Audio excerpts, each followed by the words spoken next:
बेटा जितने derivation question हम दे रहे हैं बहुत ही इंपॉर्टेंट डेरिवेशन है, इसको आप पढ़ लीजिए।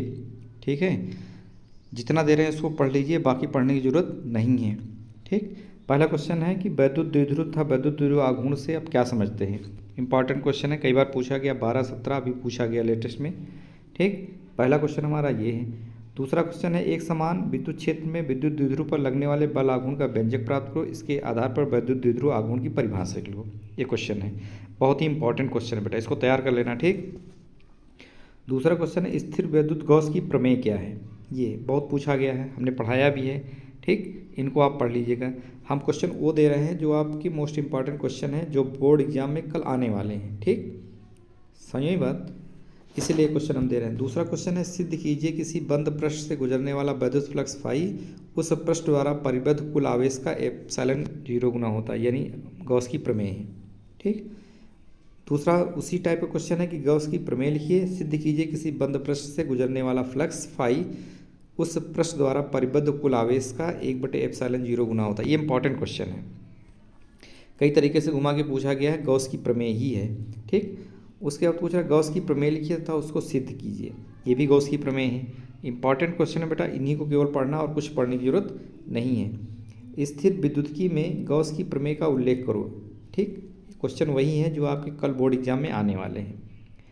उसके बाद गॉस की प्रमेय का उपयोग करके उसका एक अनुप्रयोग है कि अनंत लंबाई के सीधे तार के कारण उत्पन्न वैद्युत क्षेत्र की तीव्रता के लिए व्यंजक निगमन कीजिए। ठीक, इसका उपयोग करके एक समान आवेशित तार के निकट वैद्युत क्षेत्र की तीव्रता का व्यंजक। सारे क्वेश्चन एक जैसे केवल घुमा के पूछा गया और कुछ नहीं। ठीक, ये भी करा कि गॉस की प्रमेय लिखिए और इसकी सहायता से एक समान रूप से आवेशित अनंत लंबाई के सीधे तार के निकट वैद्युत क्षेत्र की तीव्रता के लिए व्यंजक प्राप्त किए। 2015 में पूछा गया है। उसके बाद उसका दूसरा रूप घुमा के फिर पूछा गया, अनंत लंबाई के एक समान रूप से आवेशित सीधे तार के वैद्युत क्षेत्र की तीव्रता का गॉस की सहायता से व्यंजक प्राप्त करना है। ये इंपॉर्टेंट क्वेश्चन है, बहुत ही इंपॉर्टेंट है बेटा। उसके बाद नेक्स्ट क्वेश्चन है कि वैद्युत द्विध्रुव के अक्ष यानी अच्छी स्थिति पर वैद्युत क्षेत्र की विभव ज्ञात करना, अच्छी स्थिति पर विभव ज्ञात करना है। ठीक, वैद्युत द्विध्रुव को परिभाषित कीजिए और वैद्युत द्विध्रुव की अच्छी स्थिति में किसी बिंदु पर विभव ज्ञात करना है। देख कितने बार पूछा गया है, 12, 14, 15, 16, 18 पूछा गया है। ठीक, उसके बाद इम्पॉर्टेंट क्वेश्चन है, मोस्ट इम्पॉर्टेंट, काफ़ी पूछा गया है, संधारित्र के ऊर्जा घनत्व क्या तात्पर्य। इसकी हमने वीडियो बनाई थी। प्रदर्शित कीजिए कि एकांक आयतन में किसी समांतर प्लेट संधारित्र में ऊर्जा 1/एप्सिलॉन 0 E² होता है।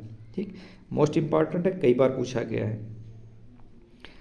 उसके बाद है कि वैद्युत परिपथ के लिए किरचॉफ के नियमों का उल्लेख कीजिए।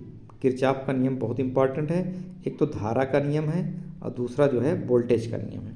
ठीक, तो दोनों किरचॉफ के नियम लिखना है तथा उसकी सहायता से व्हीटस्टोन ब्रिज यानी P/Q हमें निकालना है और R/S का सिद्धांत में सिद्ध करना है।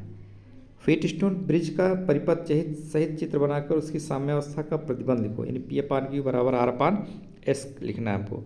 और ये देखिए घुमा के पूछा गया है, व्हीटस्टोन सेतु की संतुलन अवस्था में उसकी भुजाओं के प्रतिरोध में क्या संबंध होता है या संबंध स्थापित कीजिए।